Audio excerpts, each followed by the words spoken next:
আজকে আমি আপনাদের খুব সহজে একদম ঘরে থাকা উপকরণ দিয়ে ছট পুজো স্পেশালিস্ট ঠেকুয়া করে দেখাবো। তার জন্য এখানে একটা থালা নিয়ে নিয়েছি।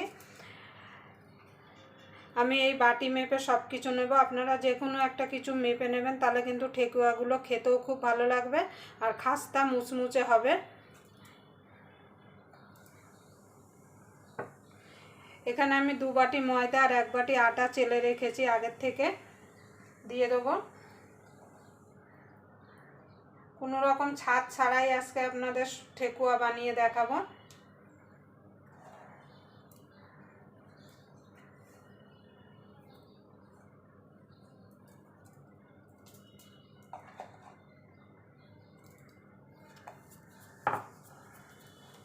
আমি আটা ময়দা মিশিয়ে করছি। আপনারা চাইলে শুধু ময়দা দিয়েও কিন্তু করে নিতে পারেন, কিংবা শুধু আটা দিয়েও কিন্তু এই ঠেকুয়াটা বানিয়ে নিতে পারেন। দেখুন বন্ধুরা, 1 বাটি দিয়ে দেবো সুজি।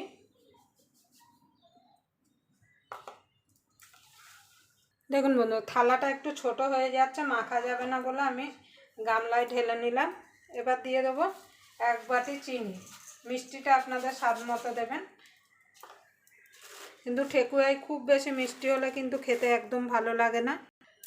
দেখুন বন্ধুরা, দিয়ে দেবো 1 বাটি শুকনো নারকেলের গুঁড়ো। আপনাদের কাছে যদি শুকনো নারকেলের গুঁড়ো না থাকে, আপনারা ফ্রেশ নারকেলটাও কুড়িয়ে দিতে পারেন।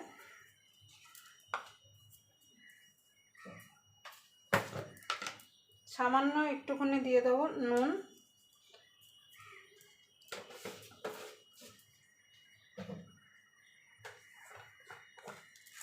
দিয়ে দেবো মৌরি।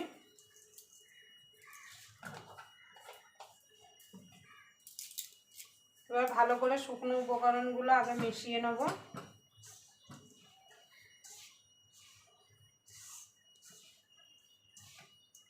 আপনাদের যদি ভিডিওটা দেখার পর যদি ভালো লাগে, অবশ্যই একটা লাইক করে দেবেন আর আমার চ্যানেলটা সাবস্ক্রাইবার করে নেবেন, আর পাশের বেল আইকনটা অবশ্যই বাজিয়ে দেবেন, আমি যখন কোনো নিত্য নতুন রেসিপি আপলোড করব সবার আগে পাওয়ার জন্য। দেখুন, এখানে আমি শুকনো উপকরণগুলো ভালো করে মিশিয়ে নিয়েছি। এই ঠেকুয়াটা খেতে কিন্তু ছোট থেকে বড় সকলেই কিন্তু পছন্দ করে।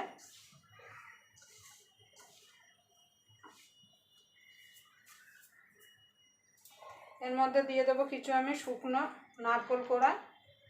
আমার কাছে শুকনো নারকেল ছিল বলে তাই এরম ছোট ছোট, সরি কুড়া না, এরম ছোট ছোট করে কুচিয়ে দিলাম।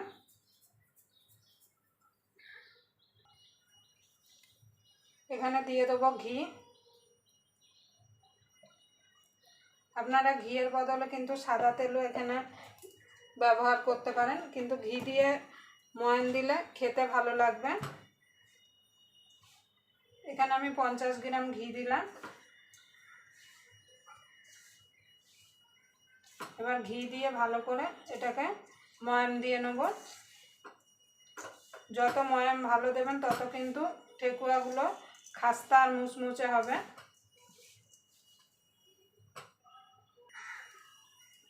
দেখুন বন্ধুরা, ভালো করে ময়ান দিয়ে নিয়েছি।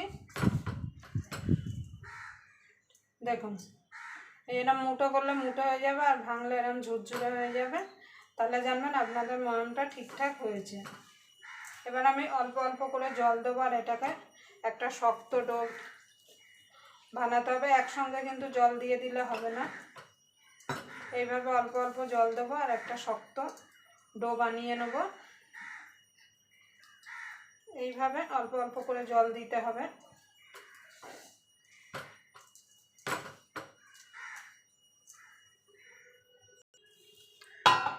দেখুন বন্ধুরা, আমি মেখে নিয়েছি। এইরকম মাখাটা হবে, মানে এরকম ফাটা ফাটা থাকবে। একদম আটা ময়দা যেমন মাখি সেরকম কিন্তু হবে না, মানে জল দিয়ে দিয়ে শুধু ময়দাগুলো এক জায়গায় করতে হবে।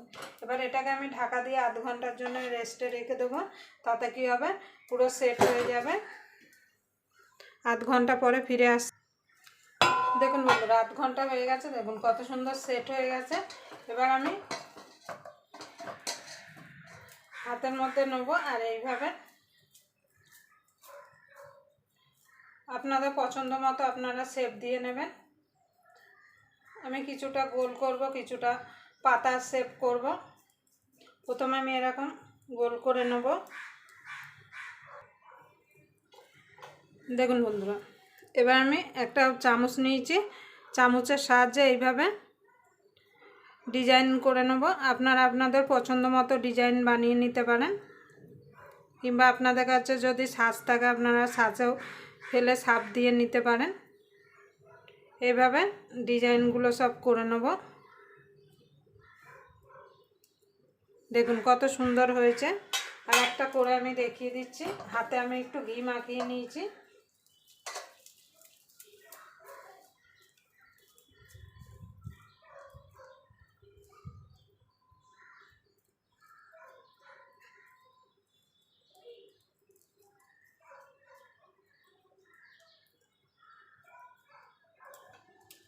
দেখুন বন্ধুরা, এইভাবে পাতার ডিজাইন করে নেব।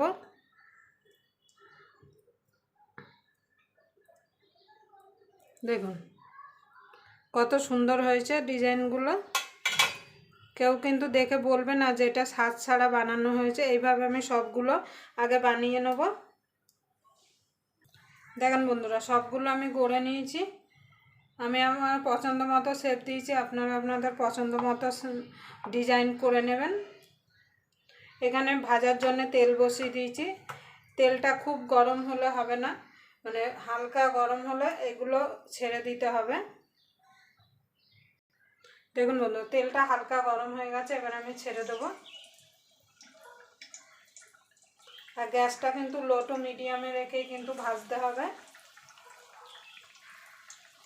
কেন জোরে যদি গ্যাস দিয়ে ভাজেন তাহলে কিন্তু ভেতরে কাঁচা থাকবে, উপরে তাড়াতাড়ি কালার চলে আসবে। এভাবে আমি যেগুলো হবে সেগুলো ছেড়ে দেবো। দেখুন বন্ধু, আমি ছেড়ে দিয়েছি। এবার গ্যাসটা লো টু মিডিয়ামে রেখে এগুলো লাল লাল করে ভেজে নেব।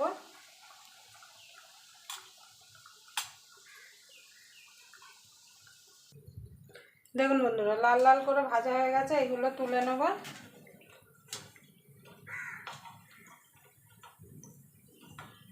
তেল থেকে ছেঁকে। দেখুন কত সুন্দর হয়েছে।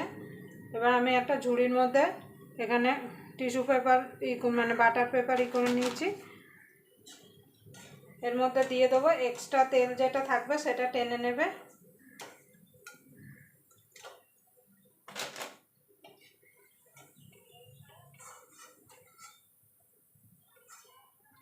এইভাবে বাকিগুলো আমি সব ভেজে নেব।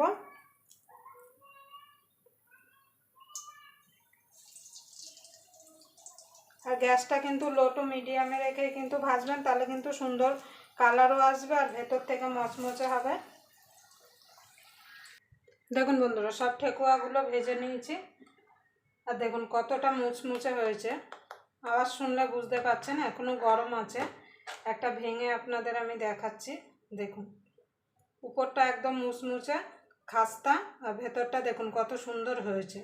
আপনারা অবশ্যই এইভাবে ঠেকুয়াটা বাড়িতে বানিয়ে নেবেন। আবার আপনাদের সঙ্গে কোনো নতুন রেসিপি নিয়ে দেখা হবে। ততক্ষণ পর্যন্ত আপনারা ভালো থাকবেন, সুস্থ থাকবেন।